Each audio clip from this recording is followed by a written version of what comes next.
Добар вечер, почитувани гледачи. Уште еден четврток, уште една емисија под лупа и уште една тема. Добро вечер му посакувам на господинот Ангел Јанев, советник во Советот на општина Охрид. Добро вечер и на вас. Благодарам за поканата. Господине Јанев, ќе разговараме на една интересна тема. Малку ја поопфатна и по-широка, но сигурна сум ќе пробуди интерес кај граѓаните, затоа што ќе зборуваме како да го направиме Охрид поубаво место за живење. Има многу можности, но колку граѓаните знаат за нив и колку може да ги искористат истите. Знаеме дека во последните десетина години се повеќе имаме масовно иселување на младите и на еден така, да речам, образован и стручен кадар. На што тоа се должи? Дали нашиот град не нуди можности, па младината ни се иселува или нешто друго е во прашање? Да. Пред да одговорам на прашањето, јас малку ќе се обидам да направам еден вовед во некое состојбе кој што е следам со години наназад, еве и приватно, од една страна, од друга страна, значи, со влегувањето во политиката, значи, се обидувам да најдам некоја по-адекватна анализа, се разбира во насока на решавање на оваа ситуација. Спрема моите информации, јас што ги имам, општината Охрид има околу во бирото за вработување, значи, околу 9000 невработени луѓе. Али зборувам околу затоа што според сите закони кои што се имплементира во делот за бирото за вработување на Република Македонија, значи таму се поделија вработените на активни баратели, пасивни баратели, оние што се регистрираат и така натаму, не ги знам сите категории. Значи интересен е фактот дека барем јас лично баратам со некоја бројка од околу 4000, 3600 до 4000, значи невработени лица, активни баратели на работа во општината Охрид. Јас не судам за бројката дали е реална, дали е нереална, меѓутоа во последно време сведоци сме, значи, на сите медиумски кампањи за за вработување, за помагање, за зголемувањето на наталитетот и се разбира за сите оние работи кои што ни требат во секојдневното живење. Значи, проверувам мислата дека огромен дел на млади луѓе, нарочно високо образован кадар од Република Македонија се иселува, упорно се иселува, значи масовно се иселува не само од Охрид, туку и од Република Македонија. Јас лично, значи, ќе се согласам со еден дел од оваа констатација. Може би сите тие едуцирани млади луѓе не се во Охрид, меѓутоа се мислам дека огромен дел и од нив не се ни во странство. Еден дел остануваат по Скопје, еден дел наоѓаат работа во другите делови на Република Македонија. Сега се разбира од побарувачката на работната сила, побарувачката е онака каква што е, меѓутоа анализата е гледам во една друга позиција, таа позиција е во делот на завршувањето на високите школи, бидејќи тезата која што поаѓа дека најголем број на невработени во Република Македонија, а тоа и во Охрид, е во делот на општествените науки. Значи, оваа емисија не сакам да одговорам на прашањето кампањски дека да, треба да студираме некои поголеми школи, меѓутоа анализата е таква. Поголемиот дел од оние што се високо образовани, кои што се невработени, кои што се активни баратели на работа, се од општествените струки. Многу мал дел, да не кажам и сосема минорен е оној дел кој што завршиле реални факултети, реални зборувам, значи со некое реално знање се враќаат, или пак при крајот на студиите тие наоѓаат свое вработување, веќе се вработуваат и во Република Македонија и надвор од Република Македонија. Неоспорен е фактот дека еден дел од високо образованите кадри се разбира дека се иселува од Република Македонија, меѓутоа се иселували и понапред, одели на печалба и после војната од политички, од економски и така натаму и така натаму. Јас лично не сум ги следал тие показатели, меѓутоа не верувам дека во Македонија сега во овој момент повеќе се иселуваат отколку што се иселувале понапред.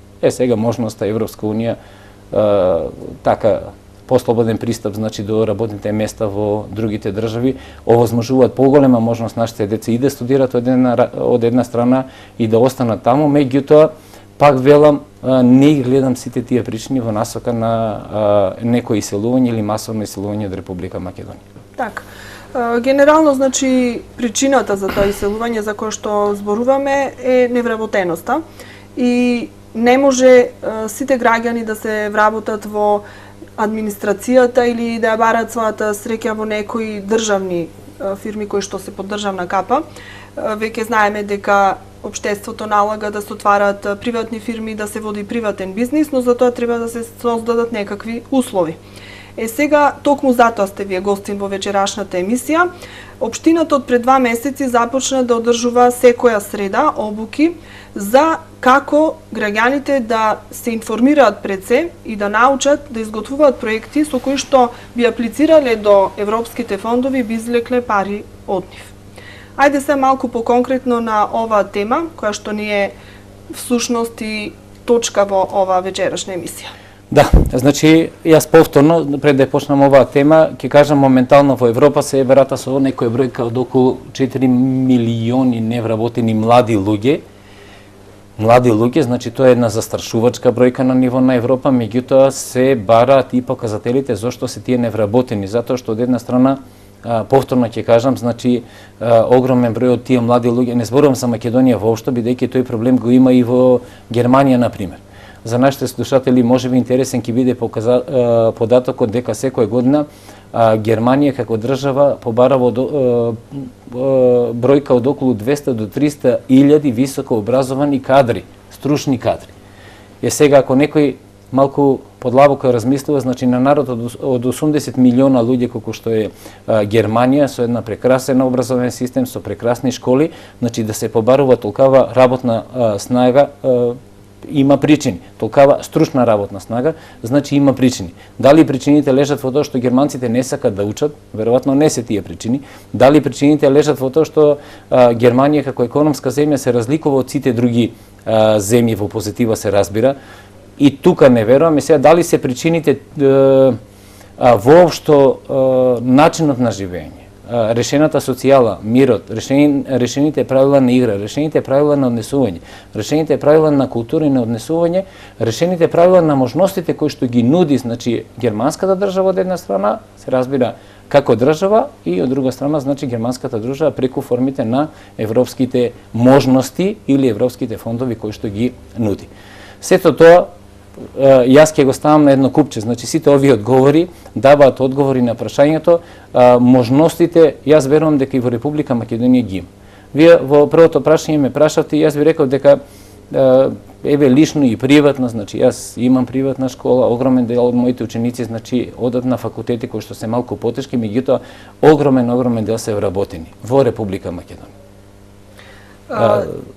Така, значи тоа ни е интенција всушност, да. Најдобро е кога ќе заврши и кога ќе имаме еден готов образовен кадар да си го најде своето соодветно место, но доколку треба сам да си ја најде работата, еве уште една можност се нуди преку влечење пари од европските фондови, започнување со некаков приватен бизнис.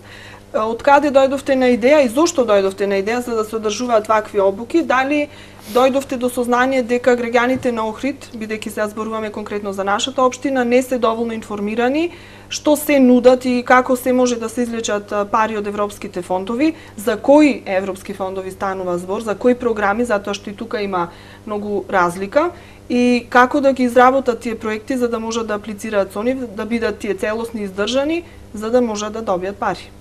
Така, значи, еве повторно ќе се вратиме на почетното. Граѓаните од една страна, според мене, не само во Охрид, туку и во Република Македонија се, меѓутоа не се доволно информирани од една страна, од друга страна и не веруваат премногу на информациите кои што не ги имаат доволно, и од трета страна не се ни обидели да дојдат до тие информации. Некако, можеби искуствено, значи не ги осудувам јас нашите граѓани, можеби тоа неверство си има и причини за целата таа работа. Сега, ако свртиме ние приказната, значи општината Охрид, преку секторот за локален економски развој, веќе месеци нана за 2 до 3 месеци, а и месеци нанапред, отприлика првата оваа фаза ќе трае некаде до крајот на април месец, значи организира наменски работилници за привлекување за користење на пари од кои што се на располагање од европските фондови. Овде зборувам за множина затоа што не само од европските фондови, значи има различни пари за различни проекти од различни институции кои што се во Република Македонија, кои што се надвор од Република Македонија. Пример, Еве еден пример ќе кажам, значи странски амбасади често пати сакаат да помогнат на одредени групи на луѓе, меѓутоа за да помогнат секогаш треба да се изврши значи аплицирање за тие одредени проекти или за тие пари, се разбира. Аплицирањето е процес. Значи мора документација да се спреми, таа документација да биде соодветна на оние барања кои што ги имат соодветните амбасади. Сега за сега ќе кажам, аплицирањето понатаму треба да ги одбрани сите оние параметри кои што се побарувани од страната на институциите кои што ги доделуваат тие пари и после тоа нормално се чека на одобрување и под услов, ако се изврши одобрувањето по тој одреден проект, нормално да се проектот разбере како можност за помош за да се направи нештото, а не можност за некој нешто да си направи за личен интерес или за интерес на одредена група на луѓе. Значи, тоа е првата работа со која што ние се обидуваме преку овие работилници да направиме разлика кај граѓаните. Значи, јас за нашите слушатели, еве, на градот Охрид, ќе кажам дека во првата фаза на овие работилници помина еден дел од општинската администрација во општината, од локалната самоуправа на општината Охрид. Тоа се почетни, не знам дали помина вторичните курсеви или работилници. После тоа, еден дел од јавните предпријатија, повторно, значи, оној дел од оние кои што се најблиски до можноста да ги изработуваат проектите. Понатаму помина основните и средните училишта, тие знам дека помина 2 циклуса веќе, по можност ќе одиме и на трети циклус за обука, градинката помина египјаните, значи како одредена група на луѓе. Сега во наредниот значи циклус ќе оди младински совет, ќе одат невладините организации, понатаму неверојатно сигурно ќе одат местните заедници. Тие мора да одат во неколку циклуса, во неколку групи. Понатаму, значи, ќе се шири офатот преку бирото за вработување, значи, ќе се шири офатот со невработени лица, вработени лица. Невработените повторно ќе се класифицираат по кластери во делот економисти, делот менеджмент, делот електротехника и така натаму и така натаму. Многу е важно да се поделат сите овие работи, затоа што сите имаат различно ниво на презнаење или различно ниво на информации поврзани со одредени можности кои што ги нудат одредени европски фондови. Од една страна, од друга страна секој европски фонд или секој фонд воопшто си има своја специфика. Таа специфика мора да се испочитува. Вие ме прашавте отприлика каде е значи тежината на работите. Ние сега значи на сите овие работилници покрај он известителниот дел, што е многу важен. Нарочно е важен и во дело, значи, ќе правиме во контакт со бирото за вработување подрачна единица во Охрид, бидејќи постојано ода акции за вработување и само вработување, а кога јас лично разговарам со луѓето кои што се вработени во бирото, тие акции се многу посетени, луѓето ги знаат, меѓутоа секогаш има одредена структура или одредена група на луѓе кои што не знаат дека има одредена акција за вработување. Тоа е едната страна на медалја, другата страна на медалјата е дека постојано има недостаток од работни места. И сега сето тоа го направивме во една целина, ја ставивме тежината на 3 фондови. Значи едното е Националната агенција за европски образовни програми, вториот фонд е ИПА фондот и третиот фонд е ИПАРТ фонд. Така, ќе разграничиме кој фонд за што е, но сакам претходно да ве прашам, за да можеме некого да подучуваме, треба да имаме стручен тим. Дали имаме таков, дали имаме стручен кадар кој што може да ги врши овие обуки, за да своето знаење и некој искуство го пренеси на сите тие кои што се заинтересирани? Според мен имаме доволно стручен кадар, значи тој чисто повторно за граѓаните ќе кажам дека сите овие работилници се бесплатни, наменски се во организација на општината Охрид, а ги изведува значи лица вработени во локалната самоуправа во секторот за туризам и локален економски развој. Меѓутоа каков е интересот кај граѓаните? Еве веќе 2 месеци измина. Прекрасен, преубав. Значи секој ден ми се јавуваат леле вика и овие се заинтересирани, и овие се заинтересирани, и овие се заинтересирани, сите полека почнуваат да бидат заинтересирани. Јас повторно ќе кажам основната идеја што е. Еве за преку примерот на основните и средните училишта. Значи тие помина еден циклус, веднаш беа заинтересирани за втор циклус, паралелно директорите си прават своји тимови во основните и во средните училишта. Во тие тимови има двојца, тројца, четворица и така натаму луѓе, кои што веќе конкретно можат да влезат во постапката за припремање на проектот од една страна и припремање на документацијата. Јас овие два процеси морам да ги разграничам. Затоа што двата дела имаат своји потешкоти, меѓутоа и предности. Потешкотите во тоа што си бара знаење, предностите, а потешкотите во тоа што си треба одредена документација на која што многу се внимава во европските фондови. Сега, зошто е тоа така направено? И зошто е целата идеја таква малку погломазна, меѓутоа многу е практична? Затоа што секторот за туризам и локален економски развој може да ги направи сам тие проекти. Нема проблем. Меѓутоа, тие не ги познаваат проблемите на училиштата. Кои се суштински. И не ги познаваат на начин на кој што ги знаат оние што се таму. Или во местната заедница имат одреден проблем. Еве, јас можам да малку да шпекулирам со проблемите. Имаме проблеми, сите имаме проблеми. Сега, тој проблем се решава со одреден проект, има пари.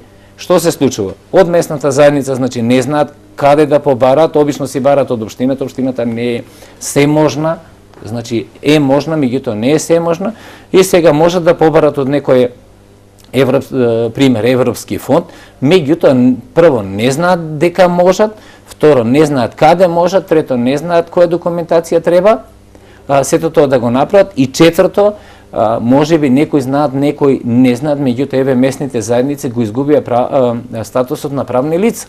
Ако нема правно лице, значи нема кој да аплицира. Ако нема кој да аплицира во случај на добивање на парите од одреден проект, нема кој да ги прифати.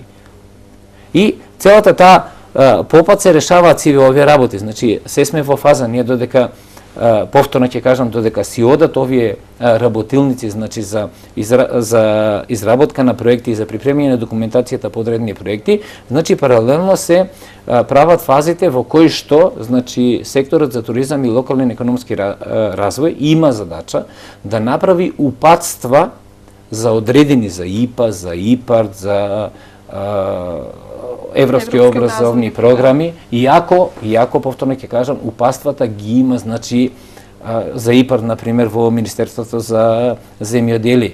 За ИПА-та има посебни, значи, сајтови, меѓутоа има посебна национална агенција која што се занимава со тоа. Меѓутоа, ние локално немаме посебна канцеларија за тоа. Вие убаво ме прашавте дали има луѓе. Има луѓе, меѓутоа, таа бројка од луѓе кои што се вработени таму, значи тие не е задача само проекти, туку имаат и маса секојдневна работа која што мора да значи досега локалната сериозно не пристапила на овој проблем? Напротив, тоа значи дека повеќе од сериозно пристапила, меѓутоа, па ќе кажам, еве околу новогодишните празници и богојавление, водици и така натаму. Не мислев на ова постава на локална, мислев значи во некое минато. Не судам на тој начин. Бидејќи не сме имале досега таква канцеларија или некакви вакви организирани обуки? Не судам на тој начин. Мислам, не можам да вршам паралела. Почуваме од почеток, значи сега почуваме од почеток. Еве, не можам и тука да ви дадам одговор, едноставно луѓето јас со кои што разговарам во туризам и локален економски развој не се боси. Значи, веројатно не е почеток. Барем во делот на ова. Сега, дали пари има влечено, дали нема влечено, колку има, каде има. По некои мои информации од некои претходни разговори, знам дека само 10% беа искористени од тие средства кои што можеше да бидат искористени во минатото, и токму на тоа имаме дискутирано во повеќе наврати, беа упатувани критики на таа основа, и затоа ви велам дека сега во овој момент како да почуваме од почеток на ова.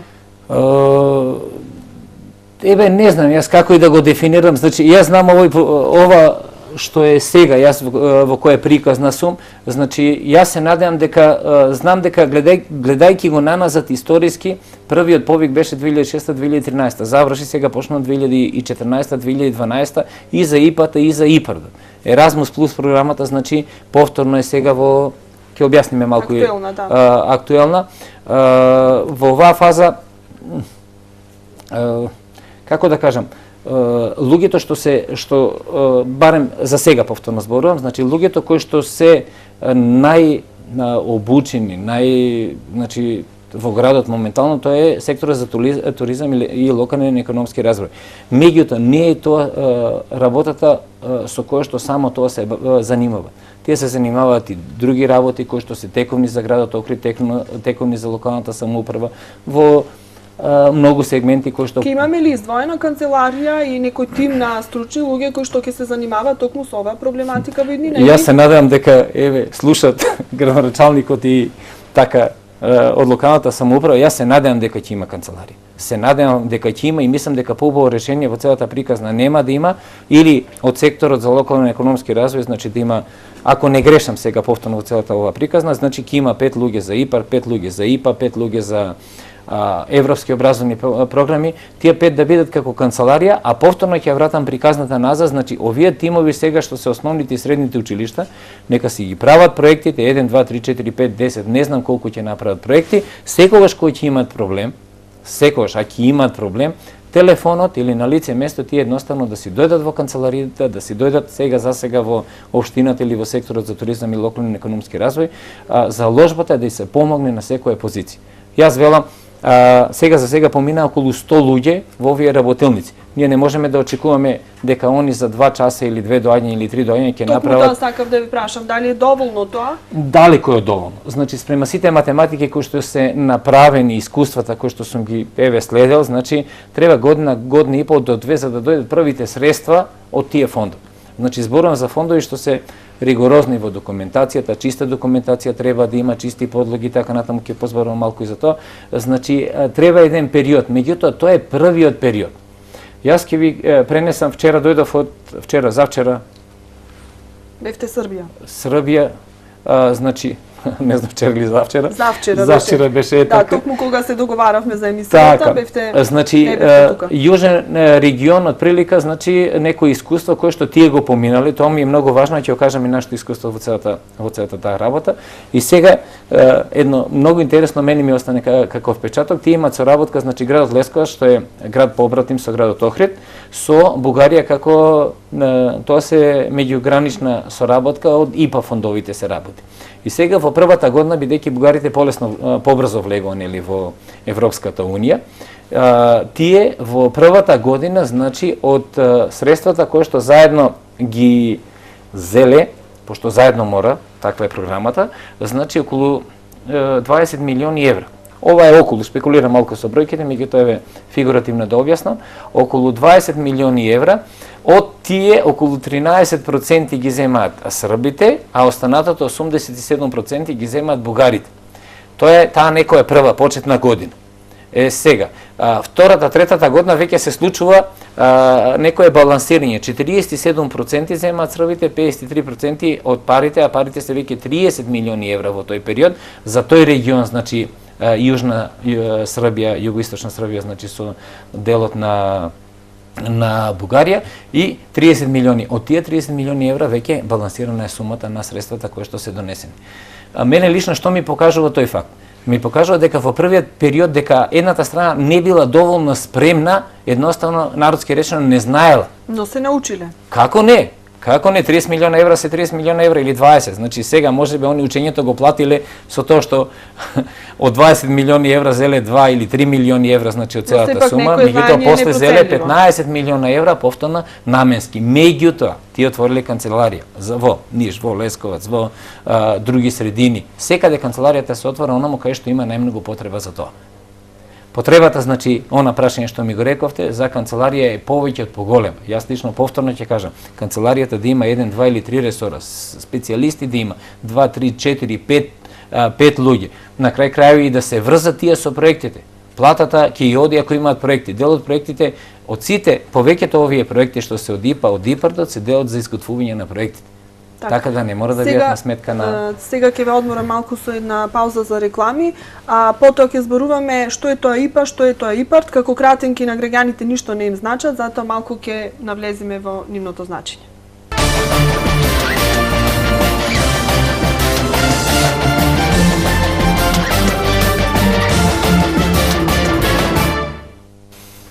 Господин Јанев, се одморивме малку со кратката пауза, продолжуваме со нашиот разговор, значи како што реков, сакам да направиме разлика што се тоа ИПА, што се тоа ИПАРД фондови, а што се пак европски образовни програми.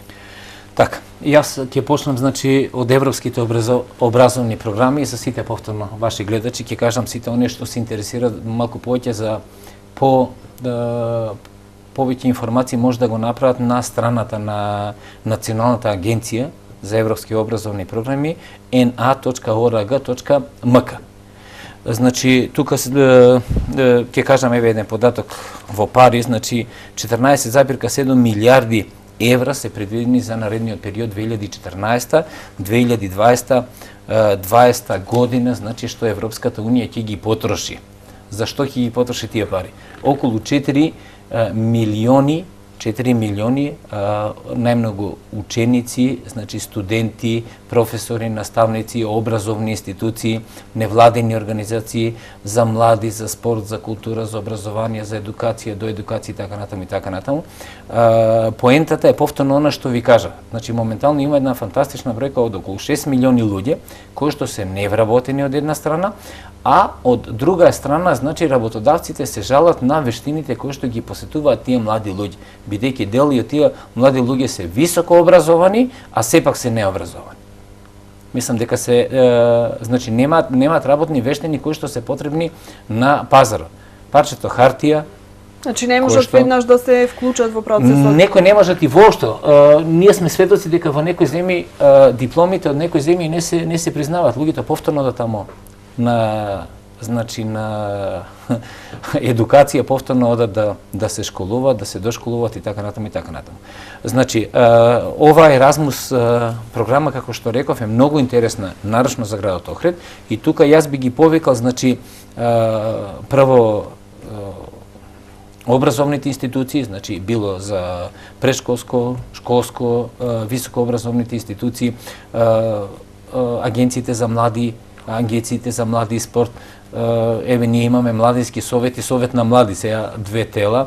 Едниот влече некои проекти кои што не се европски, ги прави, значи луѓето работат, вторите веќе влегуваат во фаза на правење на проекти, значи овие се многу интересни програми кои што нудат огромни можности, значи за привлекувањето на парите.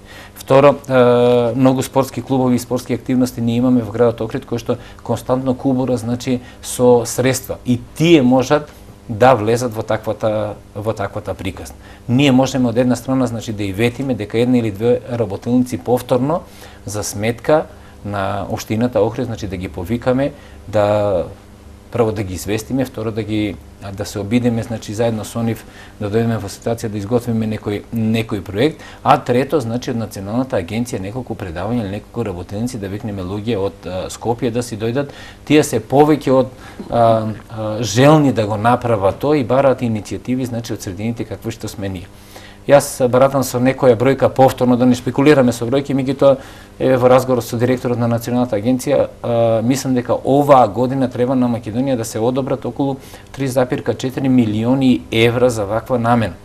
Не се малку пари. Сега не се ни многу, значи за цела територија на Република Македонија не се ни многу, меѓутоа можноста како можност постои и повторно поента да зависи кој ќе успее да ги во секој случај. Јас велам вака, кога првиот момент ќе се успее да се излечат некои средства од овие фондови, следниот момент многу полесно ќе биде и на изготвувачите на проектите, од една страна на проекти, од друга страна на изготвувачите на документацијата, многу побрзо да се оди. Едноставно да се навикнат луѓето, и трето, и сите оние кои што ги изготвуваат, значи не мора да се стручни за финансии, за сметководство. Дел од парите кои што се намените за сите тие проекти се предвидени за трошкови. Во тие трошкови влегува, значи, дел и за изготвувачите, што е според мене одлична работа. Зошто? Значи, еве хипотетички ви кажам, ако во градот Охрид има 50 луѓе што можат да влечат пари, еве да не претерам сега малку мегаломански, по 1 милион, тоа се 50 милиони евра. По 1 милион, од 1 милион нека остане 10% на изготвувачите, тоа е 100.000 евра. Сега, друго е да се влече и за проект од 1.000 евра, друго е да се влече за проект, значи, од 1 милион евра. Тоа едноставно мораме на тој начин да размислуваме. Нема друг начин да правиме поголеми работи.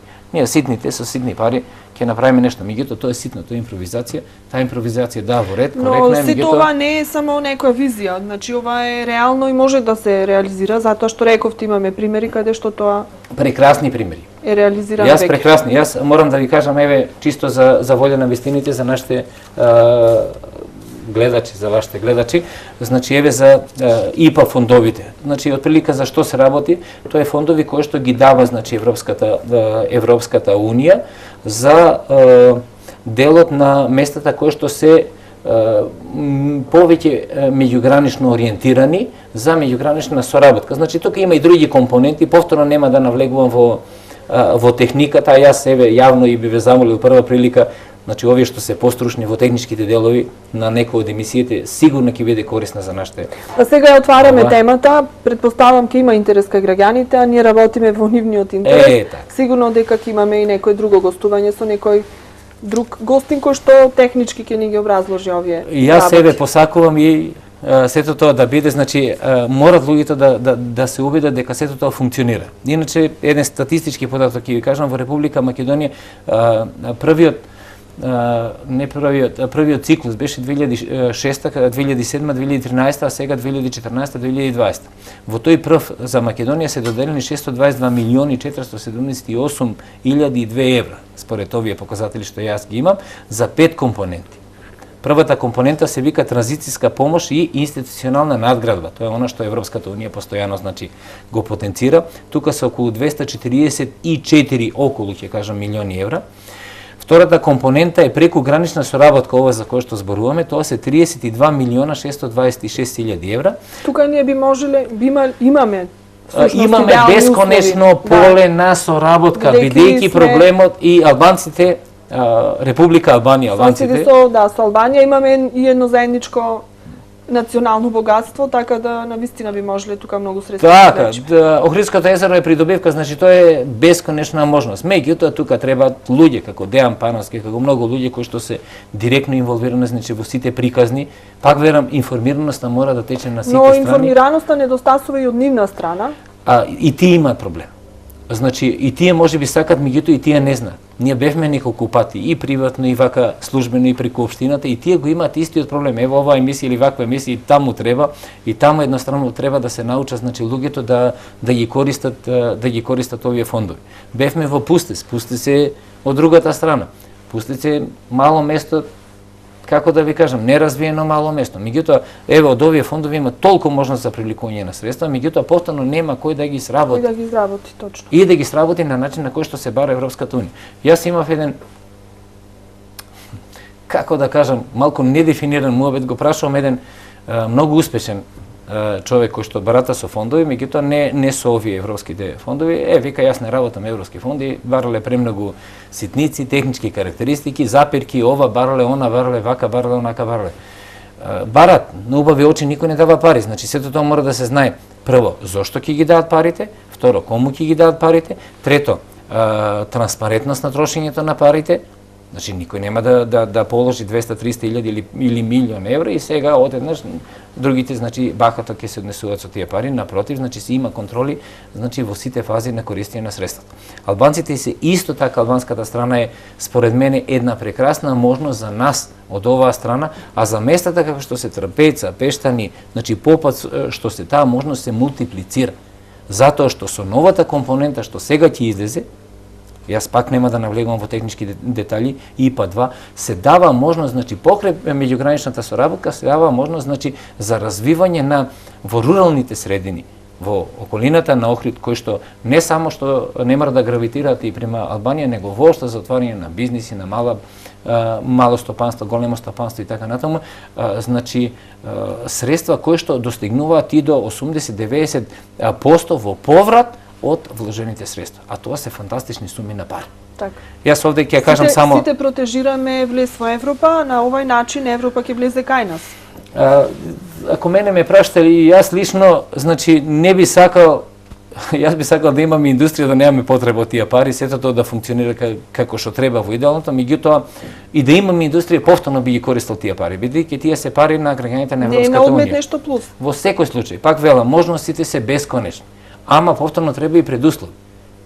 Тие предуслови се, значи, не може да... Сега сите заедно ќе ги создадеме тие предуслови. Јас се надевам, лично се надевам и ќе работам за тоа. Значи, впрочем, ова приказна е тоа, ние да, како што рековте, значи, да го направиме Охрид побаво место за живење од една страна и да ни се вратат децата да се вратат воопшто луѓето од друга страна. Мислам дека нема охриѓанец или човек кој што живеел во Охрид или дошол во Охрид кој што не го сака овој град, но на некој начин се приморани да си ја бараат среќата надвор од него, кога ќе се создадат услови, на никого ни на крај памет не би му дошло да си замени од тука. Кога ќе се создадат, ќе го заменам, кога ќе ги создадеме. Значи, никој нема да ни ги создаде. Никој нема да дојде повелете, вака ќе биде, од утре ќе биде подобро или полошо. Едноставно, јас верувам во тоа заедничко лоби. Не може еден, двојца или тројца луѓе да го сменат Охрид. Охрид можеме сите да го менуваме. Ќе го менуваме на начин на кој што сакаме да го менуваме. Во која насока сакаме, ќе го менуваме. Или на една или на друга страна. Мене ме радува разговорот повторно со мои ученици сега. Со нив малку повеќе се послобни кога разговарат, вика барем декларативно уште утре би се вратиле во Охрид. А тие ученици веќе има 30, 31, 32 години со по едно дете мало, со по два деца, значи Охрид е прекрасно место за еден семеен живот. Значи јас тоа многу пати сум го рекол и сега ќе го потенцирам во таа насока. Вие сте чист пример за тоа. Јас веќе повеќе од 20 пример. години сте, овде во Охрид живеете, тука и вашето семејство и создавате, творите. И уживам. Значи едноставно уживам. Борбата е голема, нормално мене би можеби малку и напорот ми се мултиплицира затоа што од страна сум дојден, меѓутоа повторно во овој град сретнав толку прекрасни деца, преку нив толку прекрасни родители, бидејќи работата ми е таква. Таа прекрасност. Зошто токму Охрид го избравте за место за живење? Случајно. Во мојот ум кога бев студент беше вградено дека сакам да живеам во убави места, не премногу големи, да има езеро. Едното беше Блед и Бохин, другото беше Охрид. Некако Охрид дојде како природно решение. Се покажавте што не го избравте другото решение? Не, јас пак ќе ви кажам, лично не живеам неубаво. Меѓутоа живењето на убаво, значи но не е само да ние живееме убаво, значи да живее и заедницата убаво. Мораме, ние живееме, ние сме поврзани еден со друг. Значи ако 5000 луѓе, како што реков, активни баратели на работа немаат работа, нема ни јас да има. Јас сум приватно, значи во секој случај мојата функција е моментално сега, мојот живот продолжува и понатаму, значи сите ние мораме да живееме подостоинствено. Таа достоинство значи не зависи од тоа некој да ни пружи рака или да побара најдете ни работа. Ние мораме, значи прво како луѓе, како околина, како лобисти, како локална самоуправа, како граѓани, како сограѓани, значи да најдеме можности за наоѓање на работа. А тоа можно се гледа, значи утре автопат да донесеме, слободни зони да донесеме, скијачки центри, универзитет, факултет, Охридска силиконска долина, значи можностите да ги направиме. На сила никој не може да се натера да работи. Луѓето само треба да бидат спремни кога ќе дое можноста да искористат. А сето тоа повторно оди преку образование. Нема со лошо образование добра работа нити постоело, нити ќе постои. Сега партија ова она, тоа е процес, тоа е пропратен дел. Тоа е фолклорот наш, меѓутоа јас реалноста не ја гледам. Затоа никош не сум се покаал, меѓутоа ќе ни биде тешко и ни е тешко, значи генерално на сите нас ако не правиме можности за огромен број на луѓе да се вработат во целата приказна. А повторно велам, за да се вработат мора и да знаат едно, реални факултети, реални школи, реално знаење, реална борба, реални информации во рамките на она што може, реална припрема, користење на работите, проток на информациите да оди што потечен, значи што повеќе да има. Луѓето едноставно мора да споделат. Значи можеби мојата информација за мене во овој момент ништо не значи, меѓутоа за вас или за овие луѓе кои што денес не слушаат, ќе значи многу повеќе. Информацијата е моќ. Така, многу повеќе, ако ја имаме вистинската информација. Јас мора да ви пренесам повторно туризам и економски, локален економски развој. Ние бевме во неколку села и тука имаше работилници за ИПАР. Сега попад да кажеме, значи ИПАР се фондовите кои што се најповеќе значи за насочени кон за подобрување на пазарна ефикасност, проведување на стандардите на Европска унија, понатаму развој на руралната економија преку диверзификација на економските активности во руралните средини и така натаму. Народски речено, значи човек сака да купи некоја земјоделска машина, а впрочем, јас баратам со некој податок во последните 5-6 месеци, значи 15 трактори се купени во околината на Охрид. Што не е бројка за занемарување? Напротив, значи ми дава верба дека сега луѓето едноставно. Дали Охридскиот регион нуди можност за развој на земјоделие? Нуди, вратете се назад, значи и градинари, нуди. Не требат големи површини, меѓутоа требат површини и треба работа. Значи било која варијанта треба работа. Јас само да кажам еве за нашите сограѓани, значи еве и тие трактори и тие машини. ИПАРДот нудеше можност до 50% да ги врати вложените средства. И сега ние по местните заедници разговаравме по руралните средини, луѓето не веруваат, кој мене ќе ми даде пари, што ќе правам? Јас ќе си иселам фамилијата, ќе иселам ово. Викам пробајте. Пробаа парите пола назад. Сега да не ме сватат луѓето во друг контекст, значи треба да се предусловите да се исполнат. Тие предуслови, јас не ги знам сите, значи има еве од Агенцијата за развој на земјоделие, значи треба да има земја, треба ова, треба ваму, треба технички некои работи, треба собственост да се има на тоа, ако нема собственост, треба вакво. Ама еве резултатот на таквата приказна е повторно купување. Сега тие не случајно, тие не можеле сами да си ги изработат документите. Повторно дошле во општината или во Министерството за земјоделие, повторно таму има луѓе што некој им помогнал, така. Сега прво тие ќе дојдат таму, од Министерството одат постојано се на располагање.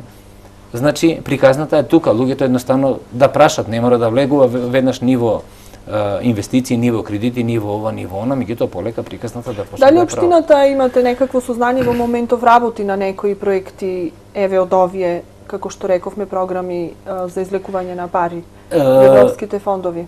Вака сега, значи се работи константно во туризам и локален економски развој. Меѓутоа во таа Но не мора само во тој сектор, дали може би во другите. Една од работите кои што они имаат како задача, а што лично мислам дека фантастично многу ќе помогне на целата околина на Охрид, да се направат упатства за користење на одредени фондови, ама народски. Што значи тоа? Тоа значи дека ако треба, значи за тоа и тоа треба 10 документи. Тие 10 документи убаво да се стават на маса, да му се објасни на човекот кој е канцеларија, кој човек, во колку сато, како доди, така натаму, и после тоа човекот да се избрака документацијата, ако не може повторно да дојде и да заврши работа. Посебно за ИПАР, посебно за ова, посебно за ова. Зошто јас ова го велам? Затоа што овие упатства се сега прекрасни. Значи, јас бев во Министерството за образование, тука во една папка е дадено сакаш тоа, сакаш ова, сакаш вака, сакаш онака. Меѓутоа се сведуваат повторно на читање. Мора да се чита. А кој ќе земе сега некој од 10-15 листа да ги чита? Значи, тоа треба да се сублимира, а тоа се... Да се направи нешто што ќе биде достапно. Мора некој алгоритам, значи, побрз алгоритам да се... Документацијата си ја барат и ќе се најде документацијата. Мора да се направи. Си го бара Европската унија. Меѓутоа и барањето на документацијата значи е процес во кој што ние можеме да помогнеме. А луѓето да веруваат, а после тие ќе си донесат одлука дали ќе влезат во приказна, дали нема да влезат во приказна и накрај може да прашат дали општината сега нешто ќе помогне, значи не финансиски да се разбереме повторно во креирањето на условите во кои што услови за работа сите ние би се нашли. Се општината што може да лобира? Може значи за откупни станици за земјоделски производи. Пример ви кажам. Значи владата во околината на Охрид предвиди едно место. ИПАРД фондовите дава до 90% ги враќаат вложените средства. Општината парче земја. Потешкоти има. Тие потешкоти сега најмногу е во делот на урбанистичките решенија во населено место, а сите овие пари нарочно во делот на ИПАТ и на ИПАРДот бара значи да биде чиста состојбата, земјата да се знае, да има урбанистичко решение и да тоа урбанистичко решение нормално да се има документ дека е тоа нивно или во собственост на некој со кој што подпишале договори. Сега тоа е еден од врвните приоритети, паралелно со другите приоритети, значи во соработка со Министерството за транспорт на Република Македонија, во соработка со сите структури кои што го работат тука, инфраструктурата во општината, и тој сегмент да се реши. А тој сегмент ни треба и за школите, и за подлогите за сите институции, за Старски дом, пример сега, и така натаму, и така натаму. Значи, тоа е една палета на многу работи кои што морат генерално заеднички да се направат, ама повторно во интерес на користење на се. Оваа фаза, јас сега ги повикувам, емисијата може и долго да трае, оваа фаза значи е фаза во која што луѓето прво ќе слушнат, второ сите што сакат, што се заинтересирани, можат да се заинтересират и во општината и во местните заедници, во општината во туризам и локален економски развој, значи ние ќе организираме парче по парче, луѓе по луѓе. Понатаму тие нека се организираат екипи, тие си ги знаат проблемите и тие проблеми да се постават. Ама не од позиција повторно кажувам, значи ние имаме проблем, еве општината, стај го во програмата, кога општината ќе има пари, направете го. Него напротив, да, имаме проблем, можеме да го решиме, може да повлечеме пари од Европската Унија, имаме луѓе што може да го сработат, ни треба помош во ред. Ќе одиме од таа точка, ајде да видиме што може да направиме, што може да се помогне. И мислам дека тука поголема помош. Така. Господин Јанев, тркалото почна да се врти, ние треба само да му го дадеме вистинскиот и правилниот правец. Еве, ова нека биде ова емисија уште еден повод и причина граѓаните да се заинтересираат, делумно да се информираат, ќе се доинформираат доаѓајќи во општината и на овие средби кои што ги имате организирано, рековте до април месец, можеби понатаму ако има потреба ќе продолжат. Ви благодарам. Така, ќе има, сигурно ќе има. Јас зацртав една бројка од околу 1000 луѓе. Од тие 1050 така да загризат народски речено, мислам дека придобивката ќе биде фантастична. Така. Ви благодарам за гостувањето во емисијата Под лупа и се надевам дека навистина ќе одат работите на подобро. И јас се надевам, посакувам и ќе одат. Мора, со многу работа и труд ќе одат. Така.